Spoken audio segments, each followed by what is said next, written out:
একজন পেইন্টার। আপনাকে আমি একটা প্রশ্ন করব যে আপনার ওয়েবসাইটে দুইটা যুক্তি দেখিয়েছিলেন যে মোহাম্মদ বাইবেল থেকে কিছু কপি করেননি অথবা অন্য কোনো বই থেকেও কপি করেননি। সেখানে উত্তর দিতে গিয়ে আপনি বলেছেন যে নবী মুহাম্মদের সময় বাইবেলের কোনো আরবি অনুবাদ ছিল না, কিন্তু সহিহ আল বুখারী 6 নম্বর খণ্ডের 60 নম্বর গ্রন্থ 478 নম্বর হাদিস বলছে যে গসপেলগুলো আরবিতে অনুবাদ করা করেছিলেন বারাকা। এখানে আরেকটা ব্যাপার হলো, বললেন মুহাম্মদ ছিলেন নিরক্ষর, সেজন্য তিনি বই পড়তে পারতেন না, যেমন পবিত্র বাইবেল। কিন্তু আমি এই উত্তরে সন্তুষ্ট নই, কারণ অন্যান্য ধর্মগ্রন্থের কথাগুলো ধার করার জন্য মুহাম্মদকে শিক্ষিত হওয়ার কোনো প্রয়োজন নেই। সেখানে প্রয়োজন ছিল যে মুহাম্মদ সেগুলো শুনবেন আর নিজের ইচ্ছে মতো বেছে নেবেন।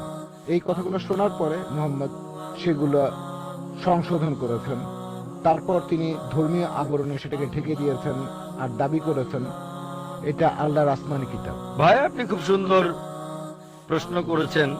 আমাদের ওয়েবসাইটে গিয়েছেন শুনে খুব ভালো লাগছে। ইনশাআল্লাহ আপনি সত্যের পথে আসবেন। আমার ধারণা আপনি খ্রিস্টান। আপনার নাম হলো বিনয় কুমার, মনে হচ্ছে আপনি খ্রিস্টান। ভাই বললেন আমি দুটো যুক্তি দেখিয়েছি। দুটো না, অনেকগুলো যুক্তি দেখিয়েছি। আপনি বেছে নিয়েছেন দুটো। না না, ঠিক আছে, আপনার চোখে পড়েছে ওই দুটো। তবে আমি দুটো যুক্তি দেখাইনি, এই দুটো ছাড়াও আরো যুক্তি দেখিয়েছি। একটা যুক্তি দেখিয়েছিলাম যে নবীজি সাল্লাল্লাহু আলাইহি সাল্লাম ছিলেন উম্মি। আল্লাহ পবিত্র কোরআনে বলেছেন, সূরা আনকাবুতের 48 নম্বর আয়াতে উল্লেখ করা হয়েছে যে আমি সর্বশেষ নবীকে পাঠিয়েছি নিরক্ষর, যাতে করে মিথ্যাচারীরা কোন রকম সন্দেহ পোষণ না করে। এটা অবশ্যই মানবেন। একজন নিরক্ষর অন্যজন পড়তে পারে, নিরক্ষরের জন্য কাজটা কঠিন, এটা অবশ্যই মানবেন। কি বলেন? আরো কঠিন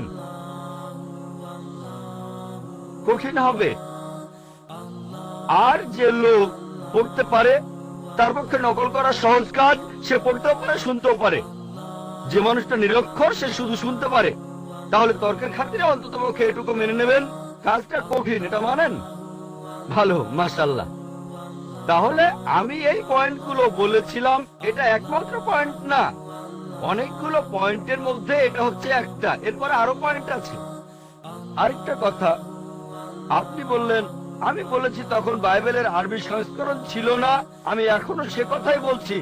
আপনি বলেন সহিহ বুখারীর 8 নম্বর খণ্ডে আছে যে বারাকা, হ্যাঁ, গসপেল সম্পর্কে তিনি জানতেন।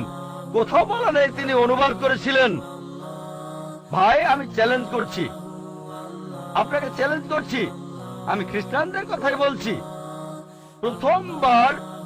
প্রথমবার বাইবেল লেখা হয়েছিল, সেটা ছিল 10ম শতাব্দীতে। তার মানে খ্রিস্টান বিশেষজ্ঞরা অনেক দেরি করে লিখেছেন। আর বাইবেলের প্রথম আরবি অনুবাদ সেটা নবীজির কয়েকশো বছর পরের কথা। হ্যাঁ, বারাকা তিনি আসলে ছিলেন বনী ইসরাইল। তিনি খ্রিস্টান ধর্ম সম্পর্কে সে সময় জানতেন, আরবিও জানতেন। তিনি আসলে অনুবাদ করেননি, হয়তো কিছু নোট লিখেছিলেন। তবে পুরো বাইবেলের অনুবাদ অসম্ভব। সহিহ বুখারী কোন জায়গাতেই বলছে না যে বারাকা পুরো বাইবেল অনুবাদ করেছে। আপনাকে চ্যালেঞ্জ করছি। এটা বলা আছে যে বারাকা তখন খ্রিস্টানদের আইন আর গসপেল সম্পর্কে জানতেন, হয়তো কিছু নোটও লিখেছিলেন।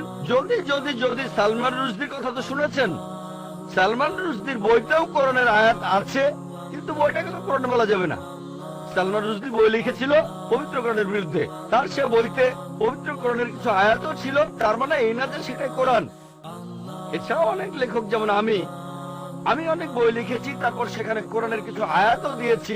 সেই বইগুলোতে কোরআন and modern science, women's right in Islam, এই বইগুলো কোরআন না। এটা বলতে পারবেন না যে ডক্টর জাকির নায়েক কোরআনের অনুবাদ করেছেন। আপনারা আমাদের ওয়েবসাইটে গেলে দেখতে পাবেন ডক্টর জাকির নায়েক বই লিখেছেন কোরআন এন্ড মডার্ন সায়েন্স। সেখানে অনেক আয়াতের উদ্ধৃতি দিয়েছি। সেটাকে অনুবাদ বলবেন না, এটা তো উদ্ধৃতি। আর এছাড়াও বললেন যে নবীজি মুহাম্মদ সাল্লাল্লাহু আলাইহি সাল্লাম ভুলগুলো শুধরে নিয়েছেন। আচ্ছা, আপনার পয়েন্টটা খুব সুন্দর। আমি একটা লেকচার দিয়েছিলাম, Bible and Quran in the light of science. সেখানে প্রমাণ করেছিলাম যে বাইবেলের অনেক বৈজ্ঞানিক ভুল আছে। যেমন ধরেন বুক অব জেনেসিসের 1 নম্বর অধ্যায়ে আছে, বলা হয়েছে এই বিশ্বজগৎ তৈরি হয়েছে 24 ঘন্টার হিসেবে 6 দিনে। বলা হয়েছে যে চাঁদের আলো তার নিজস্ব আলো। জেনেসিসের প্রথম অধ্যায় 16 থেকে 19 অনুচ্ছেদ বলা হয়েছে যে সূর্য সৃষ্টি হয়েছে পৃথিবী সৃষ্টির পরে, পৃথিবী সৃষ্টি হয়েছে 3য় দিনে, সূর্য 4র্থ দিনে। এরকম আরো অনেক আছে। আপনি যদি বলেন নবীজি এগুলো নিয়ে শুদ্ধ করেছেন, যেমন চাঁদের যে আলো সেটা তার নিজস্ব আলো না, প্রতিফলিত আলো। পবিত্র কোরআনে সূরা ফুরকানের 61 নম্বর আয়াতে উল্লেখ করা হয়েছে যে চাঁদের আলো প্রতিফলিত আলো।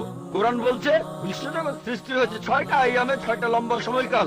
আপনি কি তাহলে বলছেন নবীজি এই কথাগুলো শুদ্ধ করে নিয়েছেন? তিনি কি বিজ্ঞানী ছিলেন? না, এটা আল্লাহর আসমানি কিতাব। আমার পুরো লেকচারটা শোনেন, লেকচারের অংশ বিশেষ শুনেই আমার কোনো একটা কথা নিয়ে মন্তব্য করবেন না। পুরো লেকচারটা আগে শোনেন।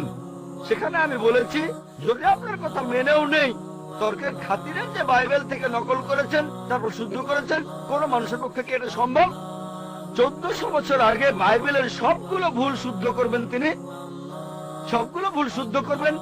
এটা অসম্ভব, অসম্ভব।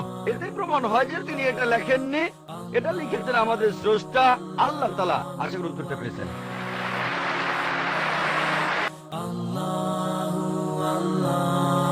Allah